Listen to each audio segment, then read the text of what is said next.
And we're live. Welcome back to another episode of your favorite podcast and your significant other's favorite podcasts. Oh, yes. I am Dr. Nicholas Manning. You can find me on the Twitter at dr_nmanning. My co-host, the awesome, the fantastic, Thank you. John Cronenberg. You can find him at John K NFL. It's Orange and Brew Podcast. Go follow us on Twitter at orange_and_brew. We got a lot to talk about. We didn't think we would before today. Landed on a lot. But before we get there, John, how are you? I'm doing well. Just getting excited for football. I mean, we got some week 0, coming up for college football, and then we get both college football and football back, and I can't wait for that, to be honest. So I'm very excited about that. I just want to say hi really quickly to Jolene. Really just saying howdy, fellas. Nice to see you, Jolene. D-Rock's just saying pass on JT. I guess, hey, he had some good things going on, so don't worry about him. He's doing some fun things. But how are you doing, Doc? Let's see. He's in Florida. You know how that might go. I know just getting back into DIA, that's going to be the interesting part. We'll see. I mean, they better come back because I have all their kids. So yes, that's a good reason. Even with me, you know what I'm saying? I'm good. I was telling you earlier, feeling a little under the weather. I did have probably one of my first real gym snafus. So I was doing a closed grip bench press. And as I was getting the bar off of the bench press, so this one has an assist, so it helps you bring it away, so you don't have to pull it off anymore. Yeah. And in doing so, it hit the bar. I lost the grip of it and landed directly on my chest, and it hurts a little bit. Not gonna lie. It was trying to be oh yeah, it's all right. It just bounced off, hit some cartilage, that kind of thing. But the gym went away real quick, and it's a struggle. So apparently I can't lay down because I can't get up, and so here we are. But you know what? More important things to talk about. Yes. More important things to talk about, like the Rockies getting swept by the Rays. Just kidding. Let's not talk about it. Hey, I mean, if we were to talk real quick, do you think they get 100 losses this year? Yes, for sure. Yep. Okay, there we go. That was my quick question for the Rockies. They're going to get to 100. They're going to get to 100. It's the weirdest thing for that organization to be proud about, that they never got 100 losses, which is cool, but it's not like you're a winning organization. Right. We've just never been 100 loss bad, but they've essentially been 100 loss bad. It's rough. At least you have something to root for at the end of the season in some sense. No. While you're bringing in some prospects up and looking at them. We'll see. There's not a lot to root for down at 20th and Blake, except for the players. They're trying their best. Organization just as terrible. But to a much more favorable ownership group and organization, we're going to talk about the Denver Broncos, of course. First and foremost, Jerry Jeudy pulling up lame on an end around. Yeah. Grabs the hammy. Cart comes out, the whole 9. So MRI, I assume, within the next couple of days, depending on the swelling. And who knows how long he'll be out. Hamstrings can be 4-week injury, can be 8-week injury, can be something that lingers. Who knows? But a loss that this team probably could not afford, regardless of, with Jerry Jeudy's struggles as of late, holding on to the rock. John, what's your worried meter? 1 to 10. 10 being, holy crap, burn it down. 1 being, we're fine. Yeah, I'm at about we'll put it as 7 on this one. I just feel like, hey, he's going to miss. I feel like he's going to miss some time with that. It depends again with the MRI. But I love this real quick. Give JT some JT. Love it. You're ridiculous, man. But just remember, pass on JT. So anyways, back to Judy though. For me, we've seen some soft tissue injuries. Obviously, a lot of people say it's Lauren Landau. Well, obviously he's gone, so that's not the issue. But the Broncos have had soft tissue injuries in the past, and to be frank, we've seen them last a whole season. Honestly, when a player gets tired, and especially again, it's this close to the season, I just have a lot of concern for them getting back. And once they get back, how quickly are they going to get back into speed for this game? That's my real concern at this point. So I think he obviously misses a couple games, at least going just by what we've seen in the past. What are your thoughts? Yeah, I think so. So Ian Rappaport, as you were talking, put out there that Jerry Jeudy is expected to miss several weeks with a moderate hamstring injury. So, I'm worried because Brandon Johnson, who I think we like but is very unproven, is just coming back from an injury.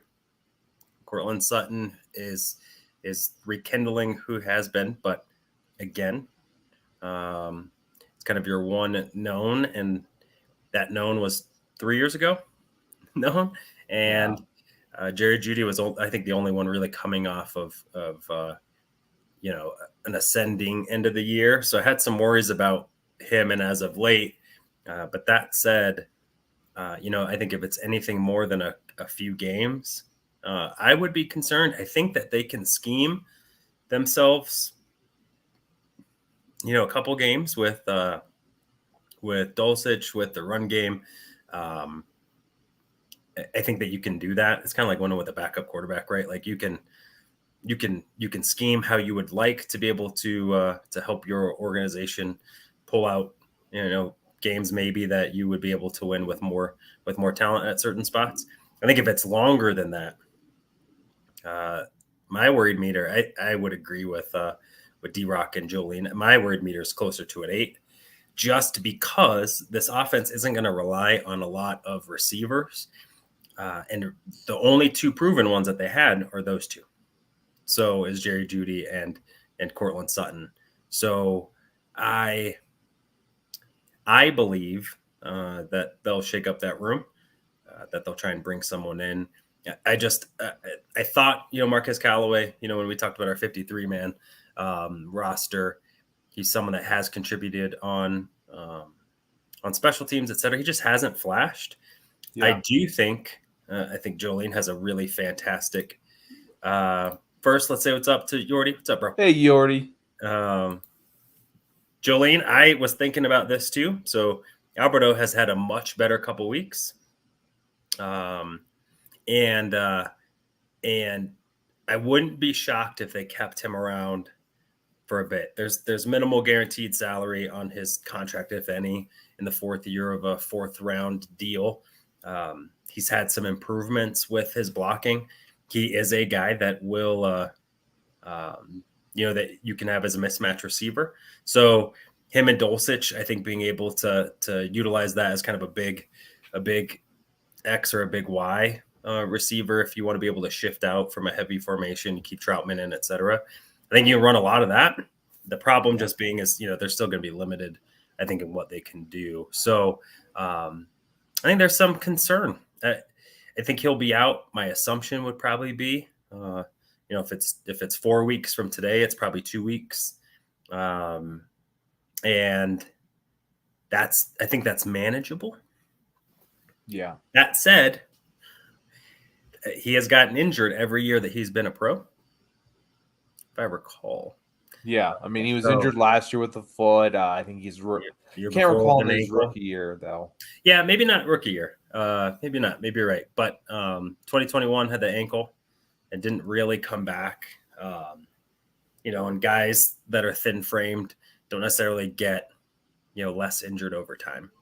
Those are some things, and soft tissue injuries, those can be a challenge. So I'm worried about it. I think for a team that has already seen its loss at that position with Tim Patrick, with Hamler, et cetera, that's one of the two that you really couldn't afford to lose. If one of the other guys was out, essentially those are depth guys. You can go try and find some more of them. So I wouldn't be shocked. This is the week probably to see if you can go get the old, we were talking about it before. If you can go get the old, someone's going to get cut, a vet's going to get cut. Maybe you can do a pick swap or something like that to be able to secure a vet here. I think that there might be some options. You always have to look with the Saints connections. Yeah. So, what are your thoughts on what D-Rock has here for some players? Let's grab Julio Jones or I will never be in on Sammy Watkins. Never on Sammy Watkins. No. I mean, he always the big thing for me with Sammy Watkins is that he gets hurt a lot, and especially with it felt like a lot of ankle stuff, a lot of stuff that the Broncos, tend to have issues with already. So I feel like with Watkins, it'd be great for a couple weeks, and then I think we're having a similar issue where you're going to face a player that's going to have some injuries. And Julio Jones did nothing for me to be like, hey, let's go grab him after the Tennessee experience. Yeah, I mean, really, the last good season that Sammy Watkins had was, I guess, like really good season was 2015, 60 catches, 1,000 yards, 9 touchdowns. In 2017, he did have 8 touchdowns, but only 39 catches. So I don't know if you qualify that. 2019, he had 52 catches, so that was pretty good. Other than that, it's been awful. That's Julio Jones is in the same vein. I don't know, but those are to Rock's point that those are the 2 guys that are available that won't cost you anything. Would either of them come in for a vet minimum deal? I doubt Julio would. No, he would not. I don't know if you could be that guy for that long and then come take that. So I think because he's not going to be out all year, Jerry Jeudy, who I'm referring to, probably going to get a mid-level vet that can come in, give you some good snaps for a couple weeks until Jerry gets right, and then maybe fits into a wide receiver 3 or wide receiver 4 role. That's what I would think, but let's hope. Like you were saying, though, look for the Saints kind of connections, things like that, so the player can get up and running very quickly because we don't have much ramp up time left anymore. So I really want someone who knows the offense and knows what's going to go on also in particular. Yeah, I mean, I know the natural connection right now is probably Traquan Smith, who has had some success. 6'2", 210, only like 27 years old. Hasn't been a huge player in the game, but had his most success for the Saints when Sean Payton was there. Really as a number 3 kind of guy, which I think is exactly probably what this team could use.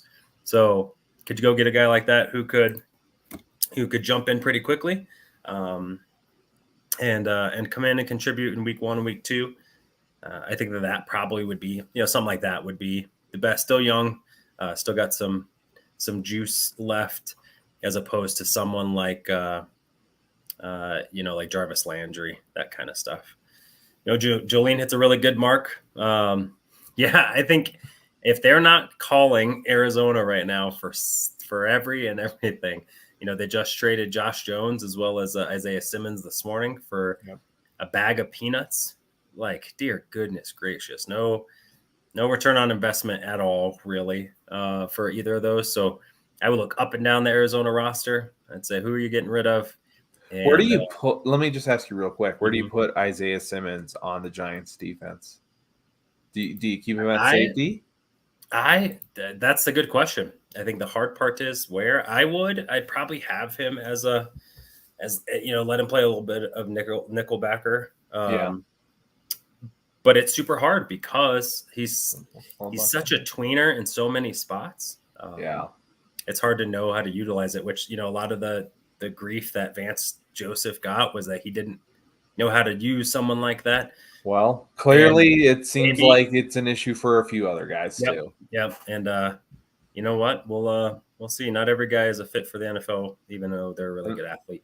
I would absolutely call for Hollywood Brown. You'd have to see if they're willing to eat some of the contract. Right. Because I think it's like 12 million, 12 and a half. So the Broncos couldn't fit it under right now. But I think that's I bet that George Payton is on the horn And, Yes. I would expect it probably to be a deal if they make one that's definitely much quieter. They just don't have the assets. I don't think that they're willing to trade that much for a rental, let alone, maybe someone that they only need really to come in and help contribute. So, Hey, want to thank Clayton over on Facebook. Hey thank you. guys. I always read that as crusty when I hear hey guys. If from The Simpsons. Yeah, hey, you do that My well. kids, I Smash. know my kids like love it, which is like super weird because I hate clowns. So Yeah. I don't mind. But smash that like button and share, guys. Thank you so much, Clayton. Love to get you in here. And if you have any questions, feel free to throw them up. And back to what D Rock is saying, trade deadline will be very intriguing this season. I think as as the seasons have gone to 17 games, I think it's become more interesting in general, just because teams are worn down and fighting for those spots, and it's kind of a different kind of trade deadline than it's been in the past. Yeah, we'll see. I mean, that market's going to be. I think it's going to be flush with some players. I like the under the radar suggestion that Jolene had. Antoine Wesley, guys like that.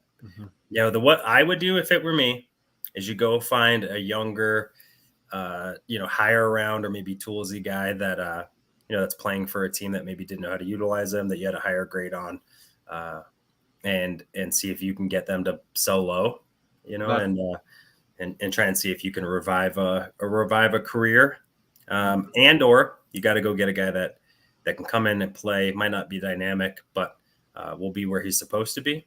Can play well with Russ, and maybe it's someone that helps you throughout the season. So you just kind of need something like that, or maybe both. So that room will probably not look the same after 53-man cut day as it will on the next day. But before we kind of move through, so just some injury notes and some, I think, good stuff on that front. Yeah. Mike McGlinchey back, Justin Simmons back. I had an off day today after coming back yesterday for the Broncos practice with the Rams. So day one, and then missed day two. But they're starting to get some other guys back, of course, the gift and the curse. So there's some, I think, understanding and excitement about what that group might look like. What do you think? Would you, if you're Sean Payton, question for you real quick. Mm-hmm. So neither of those guys, or no, I'm sorry. McGlinchey has not played yet in the preseason. If he is able and ready, would you play him this week? This week, honestly, without the, let's say, assume the rest of the number ones aren't out there with him, I might give him a series. But for me, honestly, I might just get him ready for week one. Honestly, I don't think that him being out there is going to make him gel better with Quinn Miners when it comes time.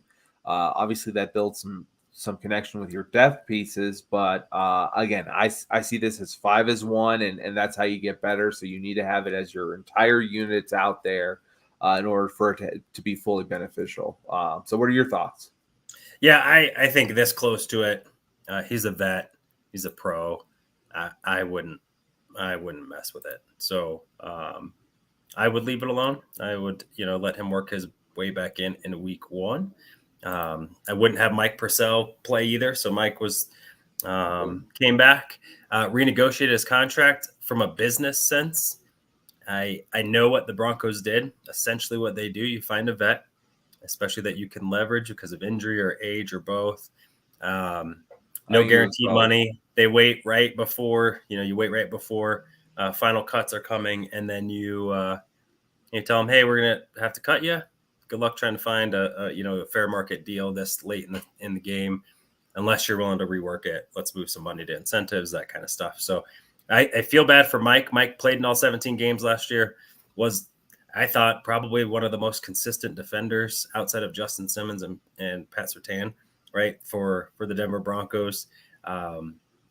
He has a chance to make all of that money, which is good.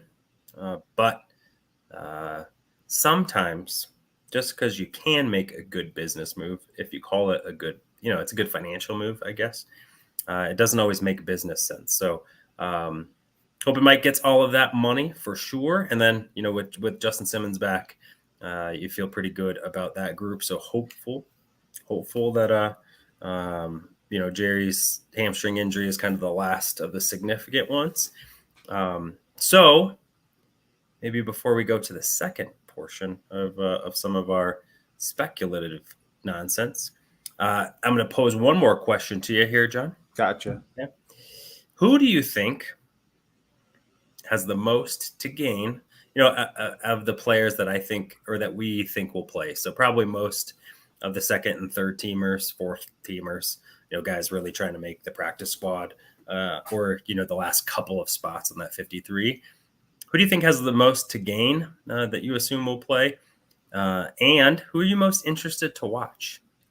Yeah, for me, I think Kendall Hinton has a lot to play for this coming week. I think that he's kind of been kind of in the bottom of the receiver depth chart, but now with Judy again, we're assuming a couple weeks out, going based off of just some reports. I think Hinton has a great opportunity, especially with him being sure-handed when it comes to punt returns, kick returns, having that ability as well. Offers the Broncos some peace of mind. Let's say if Mims isn't ready, or if they don't retain Washington and have to call him up, that may be a way of for Hinton to really be able to find his way onto the roster. But I still have some concerns after some things that we saw last week, some drops I've seen, some issues with punts just in camp. So really am curious what happens with Hinton in terms of seeing what he does in the next game.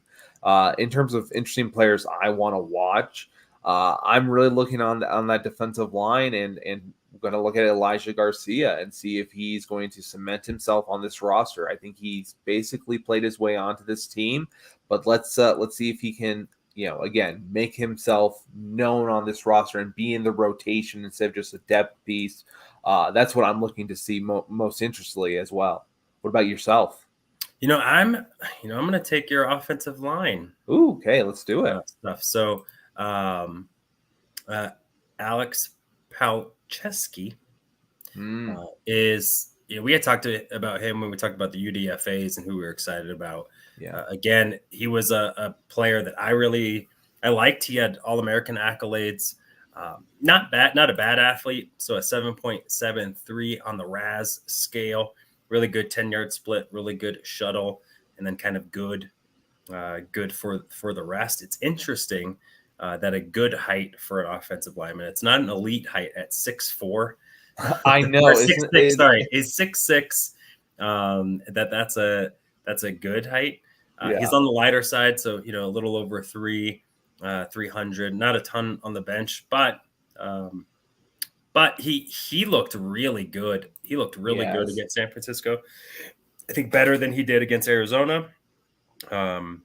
He's good at getting his kick back, foot back there, and then all of a sudden, when he needs to, all of a sudden, accelerate to get to the guy in front of him and keep them in front of him. He's pretty good at it, I have to admit. Yeah, and what I loved is Math Bomb out there, Kent Lee put their RAS scores together. Essentially, Palczewski is a carbon copy of Ryan Ramczyk. There you go. Hey, makes me happy. It's interesting. You hope maybe he gets a shot to play left tackle. I think that he'll be on the 53. When you and I were talking about the about the backup developmental tackle, they didn't draft one. I think they got a couple of pretty good options, to be honest with you, in my opinion, on the UDFA route. So I'm excited for those. So who does he replace on that roster? For me, that means Isaiah Prince is gone. Yeah, I think so. I think Isaiah Prince. I think he looked early off. He looked good early often. For me personally, I saw him do some things I liked, and then there was just times where it was just, I don't think I can keep this guy. So it was very much love or hate, and I just don't like those kind of huge, dichotomy between the two. Yeah, and I think it depends, right? So if Isaiah Prince lands on the 53, for instance, right, he'll count above that 51 top paid threshold So, and a little bit more guaranteed money. He's also a little bit older at 26 than the other two guys. Not much. The other guys are 24. So, DeMontre Jacobs is a guy that I like, who is a good developmental piece, in my opinion.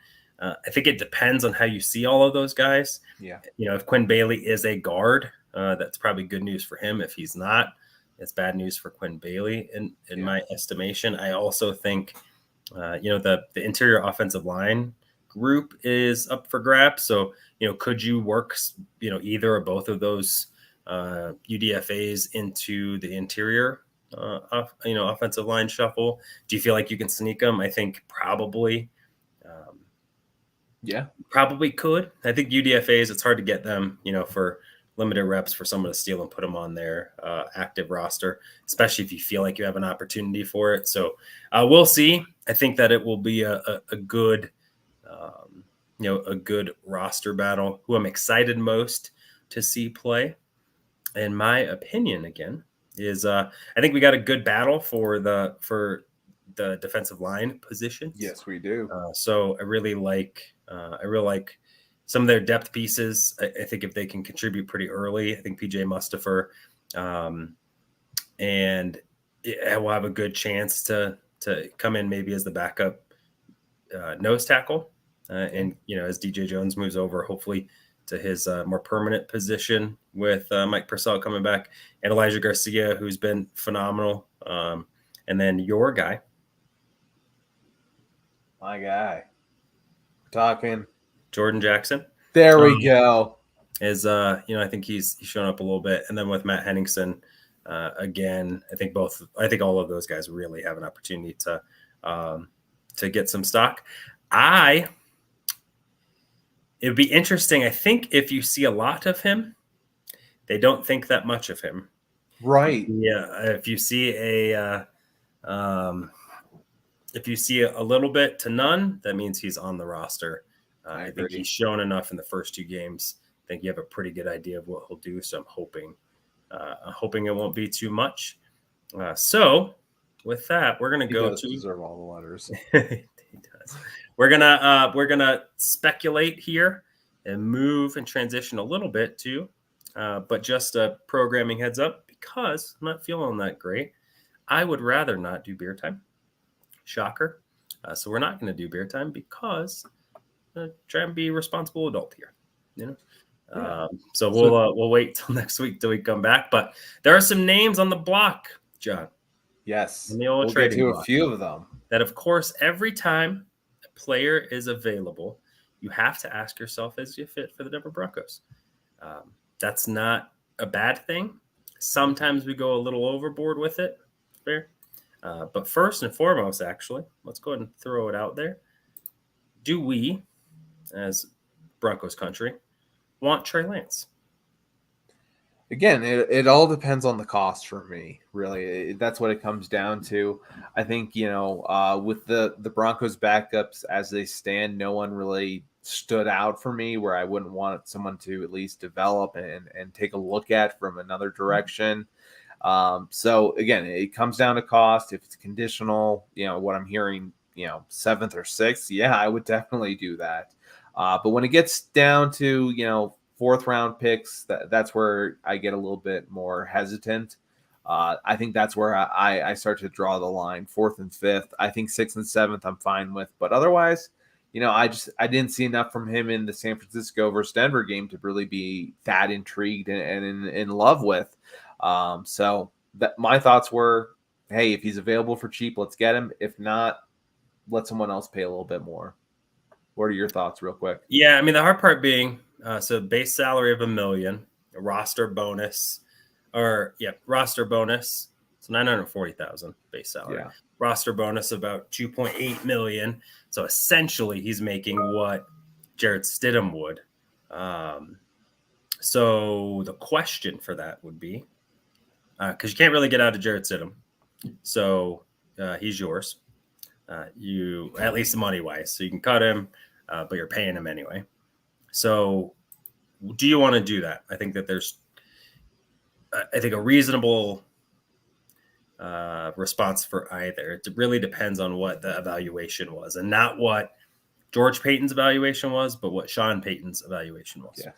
So that part to me is probably the most important because, do you see that you can work with this guy to build him up to a potential replacement for Russell Wilson? I wouldn't bring him in as a backup per se. Like, he's just going to come in, hold the clipboard. He's going to be Jared Stidham. I think you want to bring him in as a development option for a long-term play. Either you build him up and you deal him, or you build him up and he potentially takes over for Russ. So if Sean Payton feels like he can do that, I think absolutely you should be interested. I also, to be honest now, at first I really was, it made so much sense, right? He's a physical marvel. He can do a lot of things that Taysom Hill can. That got brought up quite a bit. Sure. I think that's really good.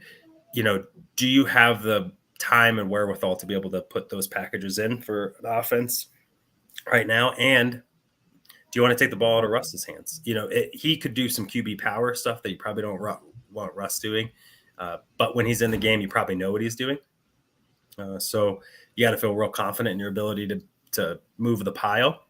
Yeah. So I would be for it if they made a move. Like you said, it was a late round pick, a swap, a player to be named, cash considerations, whatever. Let's go baseball trades here. A 2024 6th round pick, kick it out another year even. Yeah. Sure. I think that would be good. I think Trey Lance, is a developmental guy. He's still super young. So he's turning 23 this season. So, not a ton of that, but he's only thrown like 400 and something career passes, period. College, professional, all that kind of stuff. So, if they brought him in and he was willing to do that role. Yeah. It's kind of like again with Tebow. It's one of those things. I would have loved for him to stay and been able to use him in certain scenarios, to have him try out at tight end at certain places, but he wasn't willing to until it kind of came a little too late. And he's a circus. I don't, Trey Lance is like that kind of kid. Would he be willing to come in and do that? I also think, he suffered a significant ankle injury being, a running quarterback and that kind of stuff. Does he even want to do that? Or does he want to try and learn the position and play it, run when he wants to, but not run because he has to? A place that I would be super scared about him landing would be somewhere like Kansas City. Yeah. Building him up and all that stuff. Like, I think he could flourish in a system like that for sure. Get to learn from someone I bet he probably emulates a lot. So I like that one. Additionally, before we get to some other comments here, Jonathan Taylor. So yes, for the most part, I think most of us didn't really feel like it could be an option. And the reason why I think it's important for us to talk about is because Ian Rappaport, who is, one of the best in the game, reporter for the NFL Network, listed the Broncos really as one of the top two teams that make sense and have shown interest, kind of back channels for Jonathan Taylor services. The thought being that you probably would have to move Javonte Williams and some mid to late round picks to make it make sense. I know your thoughts, but the group doesn't. So would you like to share what your thoughts would be about Jonathan Taylor? Don't call me Thomas. When it comes to Jonathan Taylor, I feel like, especially since, like you said, you would have to give up a prized possession in Javonte Williams and some, I believe higher, draft capital. At least it sounds like that's what the Colts want.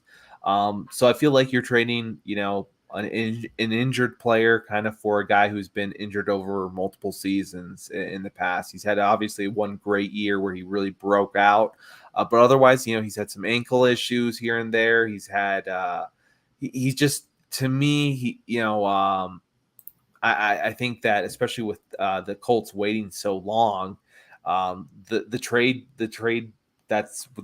pool is just down to so few options. That's where you get down to those two teams. I feel like Miami makes a ton more sense, honestly, just because of where they're at with their team. But for me, I just do not see it working out in Denver without, again, costing a high value pick, a day 2 pick, and Javonte Williams. So what do you think of them asking that much from the Colts? So he has in 3 years, he has 3,800 yards. Okay. He averages 5.1 an attempt with no quarterback whatsoever. Is also averaging about 35 catches a season. So I would say he can do it all. I think, if everyone's healthy, I think he is the best running back in the game. He just turned 24. So as much as I love Javonte, and I do, he's definitely one of my favorites, especially coming out. I think draft wise or capital wise, I think it would be worth it. I think, because I don't think you can bring him in and keep Javonte here. I don't think it would take a day 2 pick on top of Javonte if they really want to deal him. Yeah. If they really want to get something for him, he doesn't want to play there. He's never going to play there. All that good stuff. Then it probably would be like maybe it could be a late day pick, 4th or 5th round pick in 2024 that moves up to, a 3rd round pick, maybe if he hits a bunch of markers, right? I bet that there's some things that you could put in, some escalators that make the deal worth it. He is a player that would want to get paid at the top of the market, but the running back market isn't high right now. Right. So he'd probably get like Saquon money, which for a game changer is not a lot. If you look at number 2 receivers get paid 20, look at Christian Kirk, and so especially if it's a 3-year deal, something like that. I mean, he's going to make it through. It's not going to really hem you up too bad. We've seen with receivers getting injured, right? Like that. It's not necessarily just a running back issue in the decline. I don't know that you want to give long-term contracts to guys into their 30s at running back. You kind of want to play it short-term based on the markets. And my thought is the influx of skilled position players in college. So you can move guys around a lot more. So I think it would definitely be something that should interest the Broncos. Will they do it? I don't think so. I would be sad if Javonte went out the door because I think he's a phenomenal player. But if you added Jonathan Taylor to that offense, I think he is better at his vision inside. I think he's more explosive in breakaway runs. You saw that with Javonte before, where he hasn't been able to finish the run. Pittsburgh against the Raiders, against the Ravens, will get caught. That said, there aren't many guys with that mentality like he has, right? So that would be tough. I would be more than fine if he doesn't end up in Denver. I'd be upset if he ends up in Miami. I think that sucks. I'm more and more out on the Dolphins. I just don't like them even more. So hopefully he stays put in Indy. They give him I feel like that marriage is broken though after everything. I think it is too. I think it's probably one of those though where if they pay him, it was like Von Miller in Denver, right? Like it was ugly, and then he got paid, and then it was roses. The negotiation process in the NFL is gross. In MLB, they talk about arbitration, right? They use everything against you. You were hurt this time. You hit this. You struggle with this. I have no doubt they did it to Mike Purcell in that renegotiation, right? Bring up past injury history, even though he played 17 games this last season. It's anything to beat your number down because they know once you start playing, right? Like you're not playing, you don't meet with the GM and the salary cap guy every day. You meet with your coaches and all that stuff. So, you got bad guys over in admin, your good people over here with you. So it'd be pretty interesting to see how that shakes out. So it's an interesting name though. I think that he has to be the guy to set the new mark though for that position because it's still super important in the game of football. I think the philosophy is we can get good stuff out of most guys, but you really can't get elite stuff. So it kind of just depends. If a guy shows that he can be elite, I think hopefully you pay him. I think, the 330 carry day, King Henry is a different dude. Like we see that, but we also see they built it around him that way and their offense is terrible. Like if he doesn't go, they can't go. whatever, Ryan Tannehill, that kind of stuff. So I think you really need to be able to marry an elite running back with an above average quarterback to be able to alleviate those things. That's why I thought Dalvin Cook would be a good addition because of his ability to catch the ball in the backfield. So I think you need someone that can be a 3-down athlete, right? Can line up in the slot. Christian McCaffrey, I think he's worth every dollar that he gets because of his ability. I'm sure he could get hurt. But so did Jerry Jeudy. So did the injury bug doesn't miss anyone in the NFL. So yeah.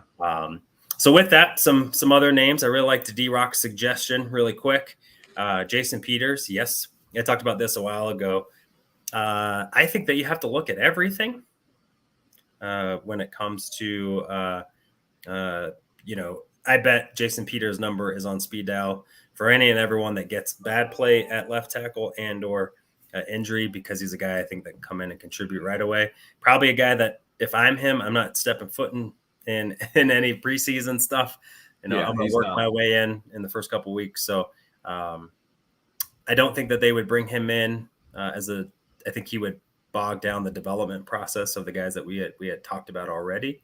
And I think Garrett Bull showed significant improvement from week 1 to week 2. Not hard to do when you played that bad, to be honest with you. Anything better is good. So I thought he did a tremendous job of bouncing back. So you hope you get that version of Garrett Bowles. If you do, you're probably set there for a little bit. But in case of broken glass, that's someone that you want to play. So I think that their focus right now will really be on offensive playmakers. So maybe they can't get a receiver. Could they get an additional running back that could come in and do some of the things? I think Jaleel McLaughlin is a phenomenal find for them, but he's not going to be a guy that's going to get a ton of touches through the season, because I think if you want him to be his best by the end of the year, you can't overwork him. I think he's got to get maybe 5 a game for a while. Maybe a game gets a little bit more, a little bit less, all that kind of stuff. Got to see how the field goes, but can't fall in love with a guy like that too much, because there's no way he's 190. And I think you have to be mindful about his longevity, because he's a weapon and you can utilize him in the pass game. Maybe that's a area that they can look at quite a bit too, right? You use a guy like that in the screen game to supplement the loss of Jerry Jeudy. So I think that would be interesting. Yeah, definitely. I think some of these names are interesting. And when it comes to Jason Peters, I have to admit, I would need Bowles to go down for an injury, to be honest, to be, warrant that kind of investment, just because I know Jason Peters still values what he does and he wants to be paid. And, what was great about him last year, I think he played some guard even when he was required. So, hey, Jason Peters is definitely not the worst name. It's just kind of a name that, gets older and older every year. That's kind of the concern, I think, with some teams. But otherwise, I like him. And I think he's someone who potentially down the line, again, if things are going so wrong with, let's say, if Fleming, let's say Bowles gets hurt and Fleming comes in, he's not the solution. That's where I would look towards a Jason Peters. Yep. I think that's great. Yeah. I think that's great. I think maybe just some other notes. I think we would be concerned if we didn't say Randy Gradishar took a long-awaited step and an opportunity to reach the Pro Football Hall of Fame. It's ridiculous that it's been this long. Right. He got done playing, 40 years ago? 30 years ago? 40 years ago? Essentially, he stopped playing before I was born or around. He just, it's, I get it that everyone gets in, talked about this. I like the sanctity of how many players are actually in the hall. It's a Hall of Fame, not the Hall of Pretty Good. That said, he is, you don't get the accolades that he got and not have the opportunity. So shout out to Randy, and it's been a phenomenal. I think he's handled this with grace and dignity, and he's the example of how you take defeat and that kind of stuff. Mike Shanahan needs to be the next. Sorry, East Coast bias. Shanny is phenomenal, has been phenomenal, will always be phenomenal. He's your favorite coach's favorite coach. So let's make sure that he gets in. Some interesting things coming across the Twitter sphere. Our guy Chris Harris Jr., former Denver Bronco great, says, that a hamstring, is about a 3-week injury. He says Jarvis Landry on the way. I don't think he's saying that as like fact, but right, that would make sense. Yeah, look, I've understand Landry of the appeal with him, especially what you've seen in the past. To me, he lost a step last year. I understand he made some quality plays, still was able to make some good numbers. I just think he's someone who doesn't have the acceleration he used to have. And honestly, if you're going to use a guy as a body weapon, might as well keep Brennan Johnson and have someone like that be out there. Yep, I think that would be huge. It makes sense. I think, especially if they don't, you lose Jalen Virgil, Marquez Callaway maybe isn't it. It just depends really on who's going to play special teams. I think that's the area. If Albert O makes the team as the third or fourth, he's played special teams. If his blocking looks like it's improved, he has a physical mismatch. Manhurts has been hurt a lot. I have to admit, on special teams, I saw Albert Okawebanam make a few blocks, which was impressive. He did. He was the one that sprung really a nice down block on Jaleel McLaughlin's touchdown run against San Francisco. That's some humble pie, man. When you can get punched in the face by coaching staffs and, relegated to bench duty, and then someone asks you, hey, if you want to make this team, you got to do this, this, and that. He could have said, no, or half-assed it. He's going to get picked up because of his physical tools in some other team. And for him to put his head down and go do that, I have not heard him whine about his role. I haven't heard him complain. So you know what? If he's able to turn the tide, that would be another phenomenal checkbox, I think, for him and a check in his character. And I hope, if so, he has an opportunity to shine a little bit. The special teams coordinator for the Broncos said this will be a big week for him. The big preseason game. I think he'll get a ton of run early with the offense. He'll play a ton of special teams. That would be a guy that I assume if he. This is one of those days you don't really complain where you have to punt or anything like that. It's getting you better. Yep. Couldn't agree more. Any last thoughts before we end the show today, sir? No, I'm just very excited for what's on the way for the Broncos, and I think Broncos fans are in for a good season. Yeah, you know what? At least we open against the Raiders. Exactly. So that's good.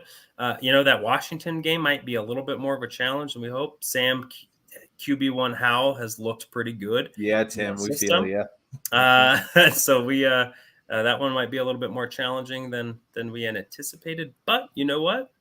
That's why the guys get paid. So we appreciate you, D-Rock. Good looking out. Yordi. Thank you. Jolene, as always. My man Joey for popping in. One of the best in the game. Love and you. And when Orange Crush gets in here next, just in the chat, we'll have hopefully some good news to talk about with him. Great. Love it. We appreciate you all. So for my man John Cronenberg, again, the doc here, signing out for the Orange and Brew Podcast. As always, be kind to one another and go Broncos. Go Broncos. Even when you feel low, you can still go. Even when you feel slow, you can still go. Even when there's no hope, you can still go. I never answer to no, man, I still go. Go, go, go, go, go, go, go, go, go, go, go, go, go, go, go. Hustle hard, hustle every single